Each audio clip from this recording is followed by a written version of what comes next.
Sinharaja is a UNESCO Biosphere Reserve, a UNESCO World Heritage Site and a biodiversity hotspot designated by the IUCN.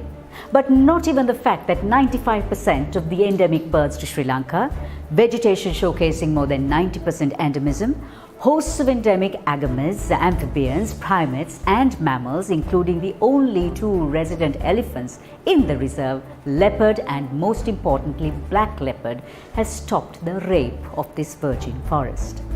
While the road defenders continue to make a case that the road is primarily on the buffer zone, there's about 1.5 kilometers of road that runs through the Sinharaja rainforest. But it's not just the 1.5 kilometers we need to worry about. Developing a road on the buffer also creates an edge effect, which means there will be a permeating rash, urban and tourism development effect.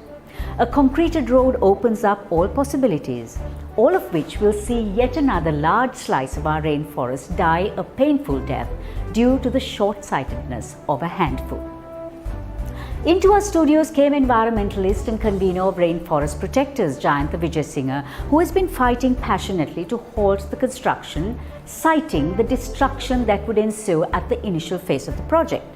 But it somehow feels like a battle half lost, especially now that the President himself, who visited the site, gave the go-ahead for the construction despite an EIA not being conducted as requested by environmental organizations.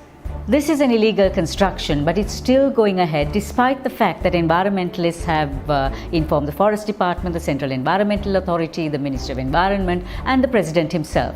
So who is responsible? Okay, first of all, the construction is going on the part beyond the Sinharaja World Heritage Site, which is roughly about 1.3 kilometer area. Rest of the area is actually in the buffer or very close to Sinharaja, adjacent to Sinharaja I would say, and on the other side on the Ginganga River buffer zone. So like you mentioned, ideally there should have been a proper study done, an EIA done before this road being cut. So that was not done. Yes, the construction is continuing in that sense.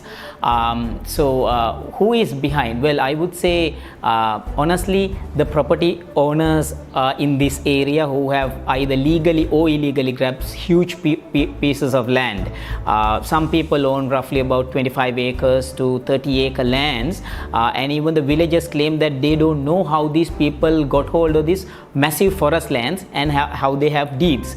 So probably people who own these big properties are the ones behind this, and also there are small to medium scale hotels throughout the road from Lankagama to Deniyaya. So these property owners would also like, and also potentially the people who are hoping to build massive hotels would also be wanting this road cut. So however, the key party behind this construction is the local politicians from the area, because there is roughly about 700 votes from Lankagama and that area. So just to serve that 700 voter base, that one of the promises they have given for them to get that 700 vote is that this road will be renovated, not widen, but what is happening is widening the road. There are new politicians came from that area to the parliament, and there is these local politicians whose fathers also have cut this road illegally in the past, and that's a famous story, everybody knows it.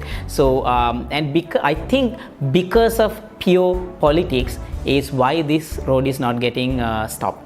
Isn't this the same construction that was halted by UNESCO in 2013? Yes, one can say it's the same construction, but this time the road construction happens from two sides. One is from Neluwa to Lankagama and the other side from Deniyaya to Deniyaya. So given that this is a Biosphere Reserve designated by UNESCO in this World Heritage Site, why isn't UNESCO stepping in?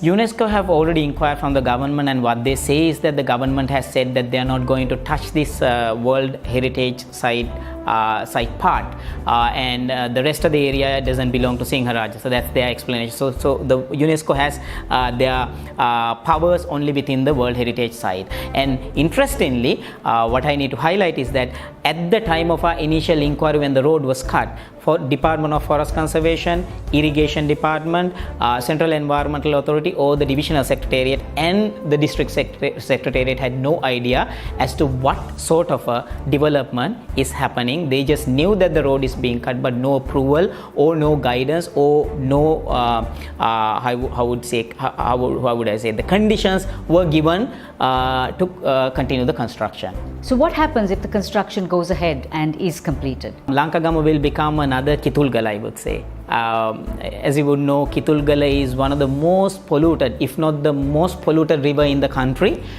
with too much of coliform, that's human waste and other kitchen waste and everything in Kitulgala, Kalani river, which is the main water source for people in Colombo, and we drink polluted water, and there's plenty of construction, illegal construction even inside Kitulgala, Kalani river, and there's plenty of properties that have got developed, and it's a jungle, concrete jungle, I would say, and that was once a very beautiful area. On the other side is Bandara Kale, on this side was also the forest, but now it's all concreted hotels and all of that. The same thing will happen to Lankagama, because Ginga, the road runs through runs on the river bank of Ginganga, and all these properties will be developed, and the tea cultivation is a killer of Sinharaja, I would say, in that area. People are expanding into the forest and the mountains, so that more and more forest area will be cut to expand tea, so that you can transport it easily and you have infrastructure developed.